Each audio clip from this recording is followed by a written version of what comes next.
In today's video, I'm going to show you how to propagate a snake plant in water. Let's grab the snake plant up here.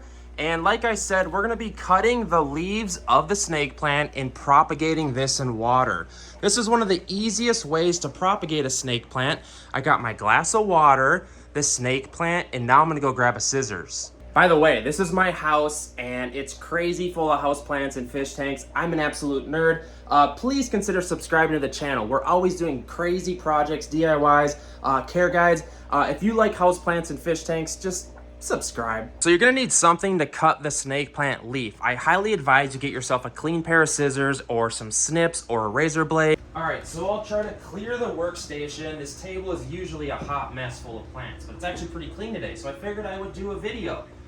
All right, so let's get to propagating this snake plant in water. So there's 3 different ways to propagate a snake plant. First of all, you can just cut the leaf and plop it into dirt or water, or you can propagate it by stealing one of the babies off or dividing the pups, you might call it. In our experience, we find that propagating the snake plant leaf cuttings directly into the water, we have the best results with, because it seems like the new cuttings, they demand so much water that it's hard to keep up with the watering when you put it right into the soil right away. Again, in our personal experience, we find that we have the best results when we cut the leaf cutting, put it into the water for a little while, wait till it gets about 1-inch long roots, then we put it into the soil and then go from there. That is what we've had the best results with.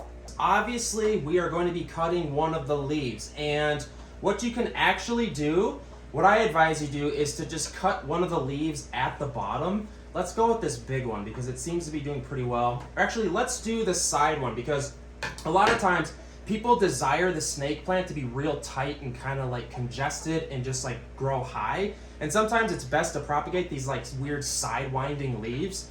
So what you want to do is you want to cut at the bottom. Try to hide the fact that you cut this as a cutting.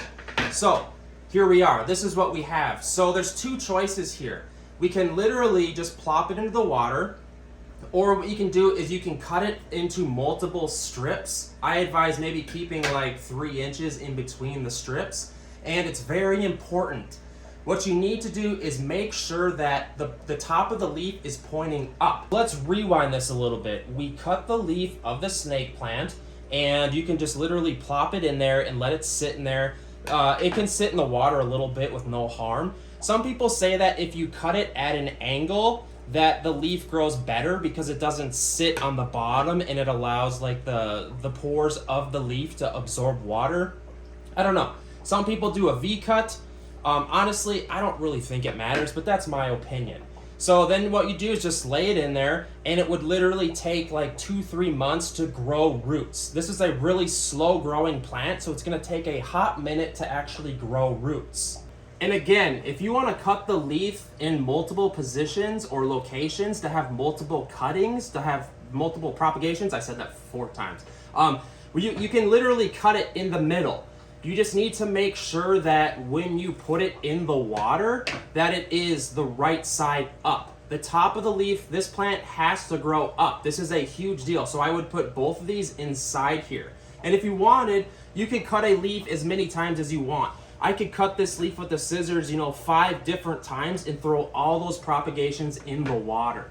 And like I was telling you guys, when these plants are young like this, when they're like essentially starting over, it's a really big deal that they have tons of water. And that's why these plants do better in water than just going straight to soil. I also have a video from just doing the cutting, going straight into soil. But it seems that it's really hard to keep up with the demand of watering the soil, because these cuttings, they demand tons of water, and that's why they do better in the water. I swear to God, every time I try to do a video, a train goes by. We live next to some railroad tracks, and it's just like, hey Chris, are you doing a video? Because we're a train and we could come by and wreck the audio for you. Yee. So we have propagated our snake plant into water, and it really doesn't matter what you put your snake plant leaf cuttings in.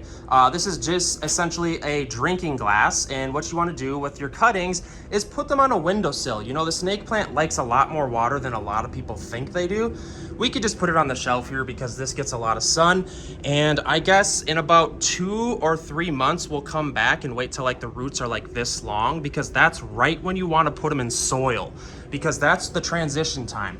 I'll throw a link in the description box of us turning that plant, the cutting, into soil. This will be like a part 2. We've had great success propagating our snake plant in water just using this method. Like I said, try to keep up on the water inside that cup with your snake plant cuttings in there, because that leaf is demanding a lot of water. And if you let that water run out, your snake plant is probably going to just shrivel up and die.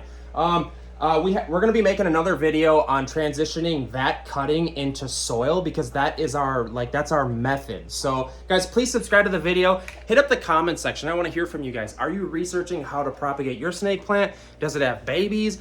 We have a bunch of videos on snake plants, and I want to hear from you. I love you guys. Please subscribe. See you in the next one.